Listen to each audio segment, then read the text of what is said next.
আমেরিকার প্রেসিডেন্টের মধ্যে ঈমান না নেক আমল না থাকলে সেও জান্নাতে যাইতে পারবে না। ধনীর মধ্যে ঈমান ও নেক আমল না থাকলে, চরমোনার পিসাবের মধ্যে ঈমান ও নেক আমল না থাকলে, মুহাদ্দিস মুফতির মধ্যে ঈমান ও নেক আমল না থাকলে কেউ জান্নাতে যাইতে পারবে না।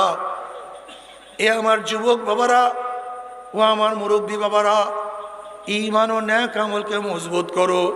ঈমান ও নেক আমল নিয়ে যদি কিয়ামতের ময়দানে উঠতে পারো, আমার মাওলা আরশের নিচে জায়গা করিয়া দিবে।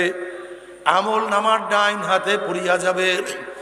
আমার নবী আলাইহিস সালাতু ওয়াস সালাম নিজের হাতে হাউজে কাউসারের পানি পান করাইয়া দিবে। জোরে বলেন সুবহানাল্লাহ। পুলসরাত পানি দিয়ে আমার মাওলার জান্নাতে চলিয়া যাবা।